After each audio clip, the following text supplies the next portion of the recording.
በመጨረሻም ማይክል አርቴታ ኡናይ ኤምሬን በአርሰናል በኤምሬትስ ማሸነፍ ችሏል። መድፈኞቹ በኤምሬ ላይ ከባድ የሆነ ጣፋጭ በቀልን ፈጽመዋል። ይህ ድል ለመድፈኞቹ የተለየ ትርጉም ነው ያለው። 2025 ሲጠናቀቅ አርሰናል በ45 ነጥብ በ19 ጨዋታዎች የውድድር ዓመቱን በ5 ነጥብ ልዩነት እየመራ ከማንቸስተር ሲቲ አንድ ጨዋታ ይቀረዋል በስታዲየም ኦፍ ላይት ሰንደርላንድን የሚጫወትበት ነገር ግን አርሰናል ተጠባቂ ሆኖ የምሽቱን ጨዋታ 4-1 አሸንፏል። የመጀመሪያው አጋማሽ አይቶ የተኛ ሰው ቢኖር አርሰናል በሁለተኛው አጋማሽ በአስደናቂ ብቃት ተመልሰው ገብርኤል ማጋሌስ ከቆመ ኳስ ያገኘውን ኳስ፣ የዙቢሜንዲ ከኦዴጋርድ ያገኘውን አስደናቂ ኳስ፣ ሊያንድሮ ትሮሳርድ፣ ገብርኤል ሄሱስ 4 ጎሎችን ያስቆጥሯል። አስደናቂ ምሽት፣ የአሸናፊ ዋንጫ የሚያሸንፍ ቡድን የሚመስል አስደናቂ ብቃት። አርሰናል ዘንድሮ ቆርጦ የተነሳ ይመስላል ይህንን የእንግሊዝ ፕሪሚየር ሊግ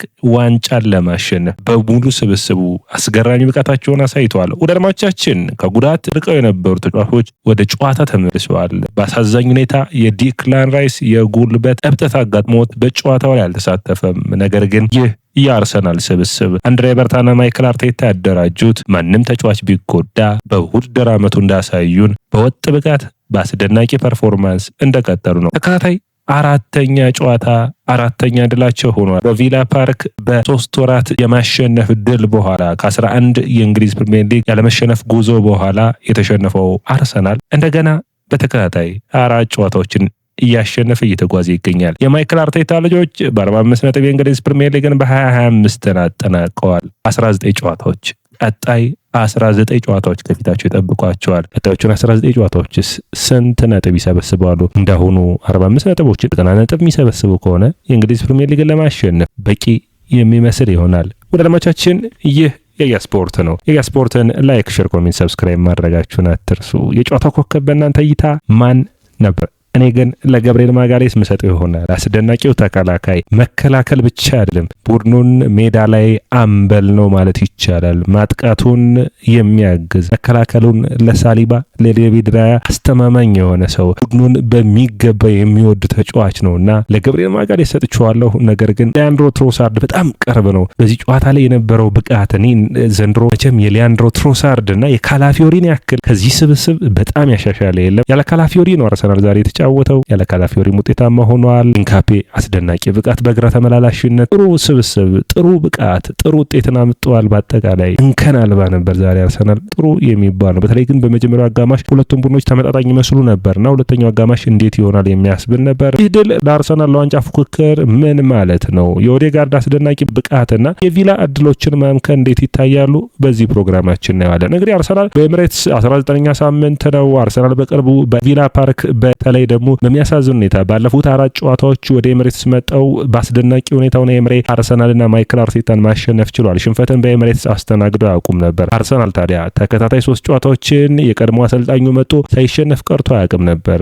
ኤምሬንም ይህንን ዱላ አሳርፎበታል። 11 ጨዋታ በተከታታይ የማሸነፍ ሂደታቸውን አርሰናል አቋርጦባቸዋል። ዋትኪንስ በመጀመሪያው አጋማሽ ያገኛቸው እድሎች ነበሩ። በጨዋታውን አርሰናል 4-1 ሲያሸንፍ 2.7 ኤክስጂ መድፈኞቹ ፈጥረዋል። በተቃራኒው ደግሞ 2.6 ኤክስጂ ነው ቪላዎች መሞከር የቻሉት። አርሰናል 18 ሹት ሲያደርግ ቪላ 9 ሹት ነው። አርሰናል 6ቱን ታርጌት ቪላ 3ቱን ታርጌት ነው ማድረግ የቻሉት። ፕሪሚየር ሊጉን በ5 ነጥብ መምራታቸው ከቪላ 6 ነጥብ መራቃቸው ለማንቸስተር ሲቲ ከባድ ስራ የሚጠብቀው ነው የሚሆነው። እንግዲህ ሬጂሌ ባሪስ የሰንደርላንዱ ቡድን የነ ግራኒት ዣካ ቡድን ከባድ ፈተና ለአርሰናል ውለታ ይውላል ወይስ ሲቲ ያሸንፋል? ሐሙስ ምሽት የሚታወቅ ነው የሚሆነው። አርሰናል በቀጣይ ያሉባቸውን ጨዋታዎች ማሸነፍ ግድ ይላቸዋል። ወደ በርንማውዝ ቪታሊቲ ስታዲየም ዛሬ በቸልሲ ጋር ሁለታቸው የተለያየ ቡድን ማለት ነው። ሊቨርፑል ቀጣይ ይኖራል በኤሚሬትስ፣ ብሬንፎርድ፣ ማንቸስተር ዩናይትድ እያለ የጥር ወር መርሃ ግብር የሚቀጥል ይሆናል። መድፈኞቹ እስካሁኑ የ19 ሳምንት ጨዋታዎች ከባባድ የሆኑትን ስታዲየሞች አቅንተው ተጫውተዋል። ይህ ለአርሰናል ትልቅ ድልን የሚያመጣ ነው። ከኢታድ ውጭ ያሉትን በሚገባ ተጫውተዋል። ለሊቨርፑል አንፊልድ ደዋል፣ ወደ ቸልሲ ስታንፎርድ ብሪጅ አቅንተዋል። ወደ ኦልድ ትራፎርድ ሂደው ተጫውተዋል። በቪላ ፓርክ ጨዋታቸውን አድርጓል። ስለዚህ ቀለል ያሉ ስታዲየሞች ነው የሚቀጥሏቸው። እንግዲህ የቶተንሃም ሆትስፐር ስታዲየም አንዱ ነው። የማንቸስተር ሲቲ ስታዲየሞች የሚጠብቃቸው ይሆናል። ሲቲ ብዙዎቹን ከባባድ ጨዋታዎች በሜዳው ነው ያደረገ። ሁለተኛው አጋማሽ ማለትም ደግሞ ከ19ኛው ሳምንት እስከ መጨረሻው ያለው እስከ 38ኛው ሳምንት እንግዲህ ግንቦት ወር ይህ ቡድን ዋንጫዎችን ያሸንፍ ይሆን? በሚገባ ምን ይሆናል። አርሰናልና ጉዳት ዘንድሮ ጠንከር ብለው መጥተዋል። ነገር ግን መድፈኞቹ በሚገባ እንግዲህ አንዱን ተጫዋች ሲያገኙ ሌላው እየወጣ እንደቀጠለ ነው። ዲክላን ራይስ የጉልበት እብጠት ነው ያጋጠመው። እንግዲህ በብራይተኑ ጨዋታ ነበር የጉልበቱ ላይ ጉዳት ያጋጠመው። እብጠቱ እንግዲህ እንደሚቀንስና ለቀጣይ ጨዋታዎች እንደሚደርስ ማይክል አርቴታ ተናግሯል። ለዚህ ጨዋታ ግን ለጥንቃቄ ሲባል ከጨዋታ ውጭ እንደሆነ ተናግሯል። ቲምበር ወደ ጨዋታ መመለስ በጣም ያስገረመ ደግሞ የቤን ዋይት መመለስ ነበር። እንግዲህ አርሰናል ጥሩ ነው። ሃቨርትስ ተመልሷል። ስብስቡ ከጊዜ ወደ ጊዜ እየጋለ እየመጣ ነው። ደርማዎቻችን ኤዜ በዚህ ጨዋታ አልተጫወተም።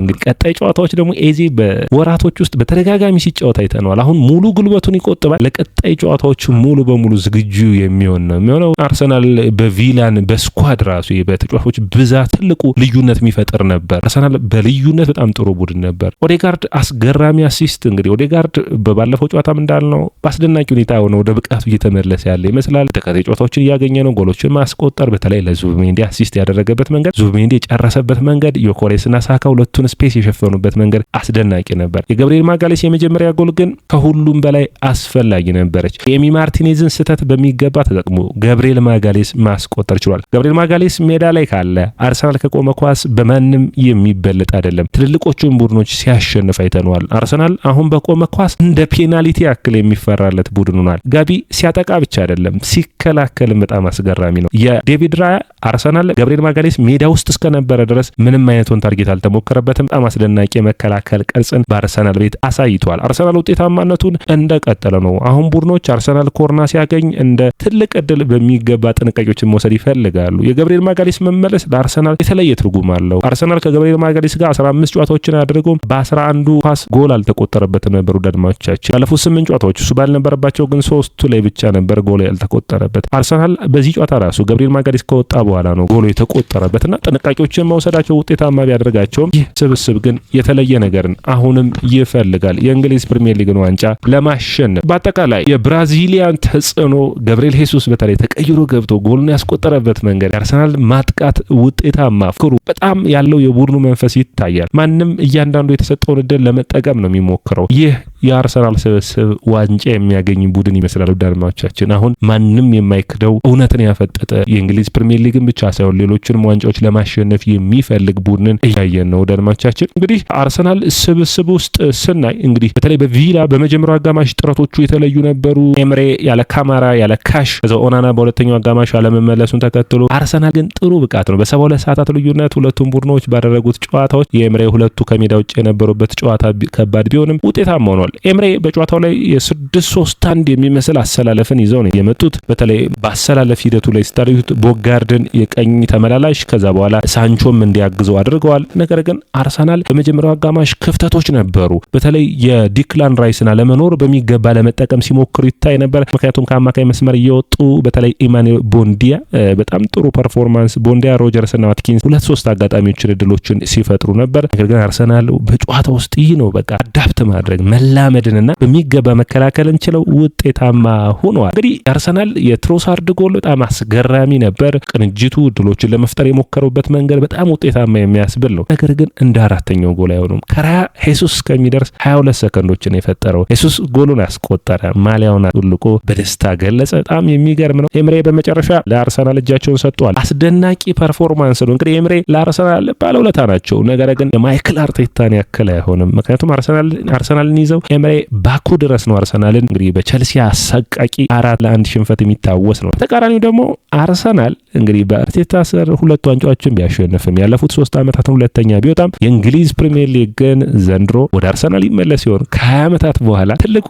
እንግዲህ ድል የመድፈኞቹ ተስፋ ይህ ዓመት ነው። ታዲያ አርሰናል ስብስቡ በሚገባ እየሰራና ውጤታማ እየሆነ እንዳለ የሚታይ ነው። ቀጣይ ከፊታቸው ያለው የበርንማውዝ ጨዋታ ነው። ቪታሊቲ ስታዲየም የሚያቀኑ ይሆናል። በርንማውዝ በጉዳትና ባለፉት 10 ጨዋታዎች ምንም አይነት ድል አላገኘም። በርንማውዝ ለአርሰናል ትልቅ ዕድል ነው። ቪላ በተቃራኒው ወደ ኖቲንጋም ፎረስት የሚያቀና ይሆናል። ኖቲንጋም ጠንካራ ስብስብ ያለው ቡድን እንደሆነ የምታውቁት ነው። ስለዚህ ለቪላ ፈተና ይሆናል ተብሎ የሚጠበቅ ነው የሚሆነው። ወደ ደማቻችን መድፈኞቹ በኤምሬትስ በምሽቱ ጨዋታ 4-1 ሲፈነጩ ውለዋል። በጣም አስደናቂ የሆነ ብቃት፣ አስደናቂ ውጤት አርሰናል ተገኝቷል። እንዴት አገኛችሁት እናንተ? ይህንን አስተያየት መስጫ ቦክሱን እስኪ አጨናንቁት። ላይክ፣ ሼር፣ ኮሜንት፣ ሰብስክራይብ ማድረጋችሁንም አትርሱ።